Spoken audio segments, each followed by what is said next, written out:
বিধানসভা ভোটের পর ক্ষমতায় থাকবে না তৃণমূল।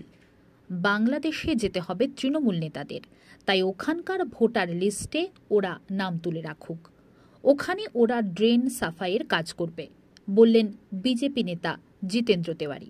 এলাকায় কয়লা, বালি, লোহার অবৈধ কারবার বন্ধ করার দাবিতে বিজেপি দলের পক্ষ থেকে বুধবার অন্ডাল থানাতে দেওয়া হয় ডেপুটেশন। এই কর্মসূচিতে স্থানীয় কর্মী সমর্থকদের পাশাপাশি উপস্থিত ছিলেন বিজেপির জেলা সভাপতি দেবতনু ভট্টাচার্য, জিতেন্দ্র তেওয়ারি সহ অন্যান্যরা।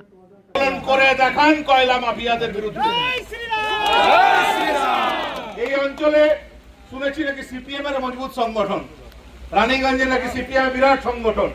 তাহলে তাদেরকে বলি, আপনাদের যদি সংগঠন থাকে তাহলে ভোটের সময় শুধু তৃণমূলকে সাহায্য করার জন্য, ভোট কাটার জন্য আসবেন।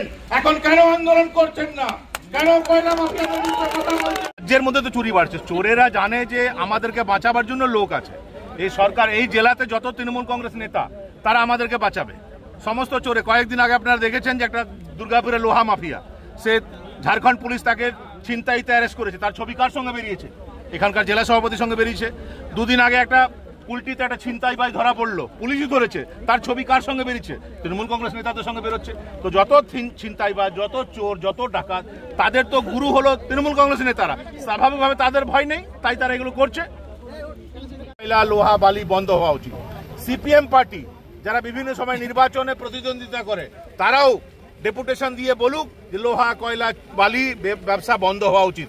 আর যারা যারা এটা বলবে না, ধরে নিতে হবে যে তারা তলে তলে এই মাফিয়াদের কাছ থেকে অর্থ নিচ্ছে। করে দেখুন কি হবে যদি আধিকারিকরা বলেন যে হ্যাঁ, এই বেআইনি কাজ আমি করতে দেবো না। কি হবে?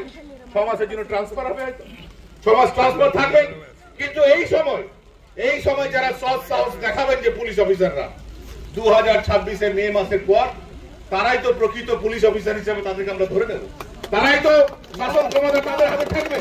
সিদ্ধান্ত আপনাদেরকে নিতে হবে যে আগামী 6 মাস এই কয়লা চোর, লোহা চোর, বালি চোর তৃণমূল কংগ্রেসের দাসত্ব করবেন না সংবিধানে যে শপথ নিয়েছেন সে শপথ পালন করে বেআইনি কাজকর্ম বন্ধ করবেন।